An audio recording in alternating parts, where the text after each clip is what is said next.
All beings are desirous of some bliss, a mental bliss,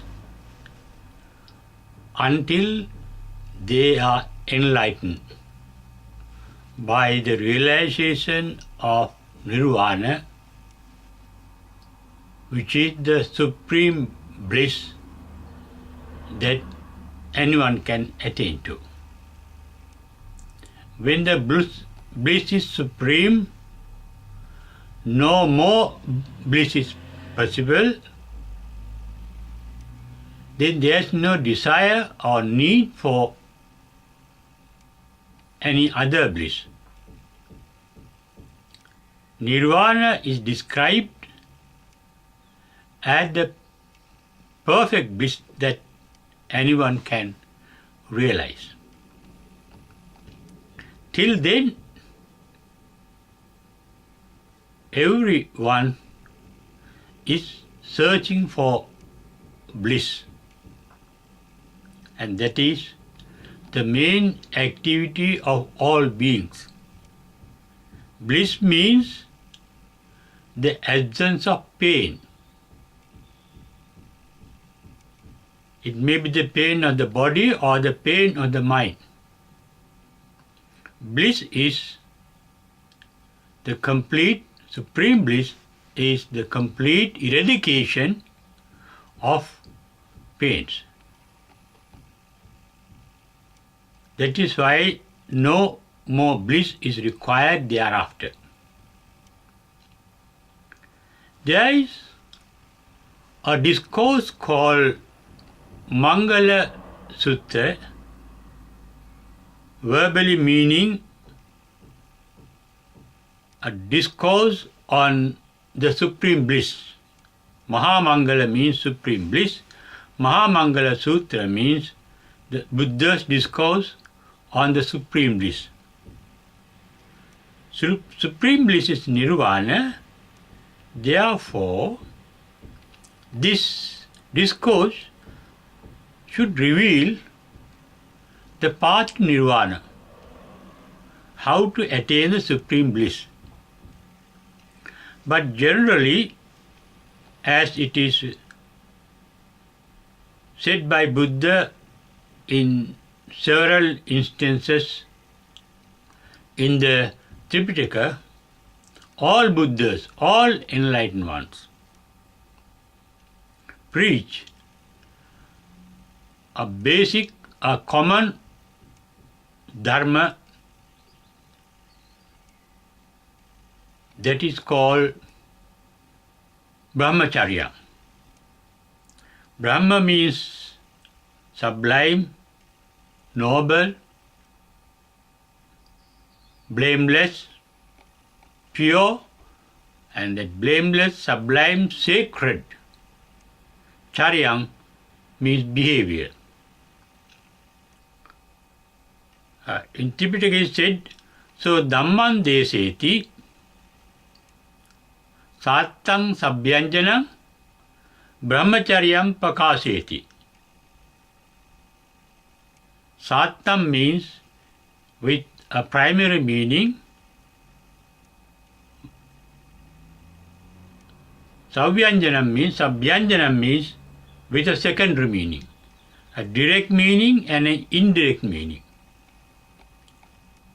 And it is with both these meanings the enlightened Buddhas preach to the world. The direct meaning is for the ordinary people who are not very much spiritually advanced. The secondary meaning, the indirect meaning, the inferred meaning is for the wise who can attain the supreme bliss of nirvana. Therefore, in this discourse, Buddha's discourse called Maha Mangala Sutta, meaning the discourse on the supreme bliss, should show indirectly the path to nirvana. But for the common folk, for the ordinary, out of compassion, Buddha has given how to make the lay life, the ordinary life, the worldly life blissful. The virtues of the worldly life. And this discourse was reported in the commentaries as preached by the Buddha in the 3rd year of his enlightenment. At midnight, to a deity who came to the Jetavana, the residence of the Buddha in the Savatthi city, in the middle part of the night. That means round about 12 o'clock. The middle part of the night is from 10 p.m. to 2 a.m. The first part is called Patamajjhana from 6 p.m. to 10 p.m. The middle part from 10 p.m. to 2 p.m. The third part from 2 p.m. to 6 p.m. The sutta says the deity came at night. In Pali it is said, Evam Meyutang Ekan Samayam Bhagava Savatyang Vihirati Jetuvani Anathapindika Sarami Atako Anyatara Devata Abhikkantaya Ratya Abhikkantavanna Kevala Kappan Jetanang Obhasitva Yena Bhagava Tena Pasankamitta Bhagavantang Abhivaditva Ekamantang Attasi Ekamantang Titakosa Devata Bhagavantang Gata Ajabasi. He recited a Gatha, a Pali stanza, asking the Buddha a question. And this Devata asked the Buddha the question saying, Bahudeva Manusacha Mangalani Achintayum Akankamana Sottana Bruhi Mangalam Uttama. Both deities and human beings are fond of bliss, desirous of bliss. Therefore, please preach what is the real bliss, because both the deities and the human beings are a bit confused as to what the real bliss is. The real bliss, the perfect bliss, according to Buddha, is the supreme bliss called Nirvana.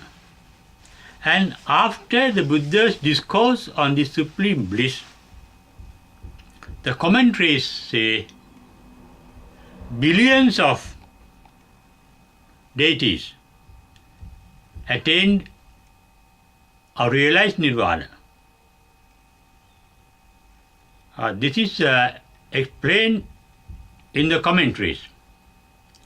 There are 2 books, those who can read. It is better if they can read in Sinhalese, a book based on the commentaries on this sutra, and it is called Mangala Dharma Vistara by Reverend Sorata, Godugome Sorata. And there is only one book I have come across giving the secondary meaning of the Supreme Bliss Sutta, Maha Mangala Sutta, and that is by Kote Devananda, Reverend Kote Devananda. His speeches on Maha Mangala Sutta are compiled in this particular book. It is by listening to him personally that I also realize there's a very valuable secondary meaning in the Maha Mangala Sutta. Therefore, we had to inquire deeper into this secondary meaning regarding the path to attain Nirvana. In that path, there are 5 trances. The fifth trance is formed by 4 trances of a formless mental state. And there are 8 trances again in the Hindu system that Buddha learned under Hindu sages. 8 trances. 4 of them are called Rupavachara, and the later 4 are called Arupavachara. Rupavachara means, Rupa means form, the general meaning, mind with forms, images, mind with formations. Arupavachara is mind with no formations, no forms, no images. Images of the mind are stored up as memories in our brain cells. When the brain is cooled down, the brain cannot retrieve those images, those forms, but the mind is there. The mind has 2 forms of activities. One is automatic, one is deliberate. Indeliberate natural activity of the brain is sensation. Sensation of all the 5 external organs, and the internal organ called mind is recorded in the brain. That is the hard disk of the mind. In the 4th trance, it is said, the body and mind are so cooled down. It is said in the sutta called Rahogata Sutta, a discourse called Rahogata, that there is no breathing when the mind reaches the 4th trance. Because the mind is so cooled down, the body is so cooled down, the body can sustain with the oxygen that the body absorbs through the pores of the skin. And breathing is not needed. That means the body is so cooled down, and brain is a part of the body, the temperature of the brain also goes down, so that no retrieving of memories. And those 4 trances after that, according to Hindu system, is turned into one trance in the Buddhist system called the 5th trance. 1st trance, 2nd trance, 3rd trance, 4th trance, and the 5th trance. The books are recorded that if one were to get enlightened, one has to cool down the mind up to the 8th trance and then come back again to the 1st trance and go back into the 4th trance. It is at the 4th trance that one can get enlightened or pass away with parinibbana. Here, in the middle stage between the Rupavachara Dhyana and Arupavachara Dhyana. Rupa means the form, but the Buddha's description of Rupa is not really a form, stimulation. Gattiyati piliyati. When mental objects, sensual objects touch the senses, when the light waves touch the eye, when sound waves touch the eardrum, they call sensation. That is called by stimulating the sense organs. Similarly, brain also gets stimulated. When there is no stimulation, the brain is silent, there is no thinking, and it is only when the thinking is stopped, one can realize nirvana. Therefore, let us go into the deeper meaning of the discourse of the Buddha on the Supreme Bliss and find out how one can attain nirvana step by step, as billions of deities are reported to have attained nirvana after listening to this discourse when the Buddha recited.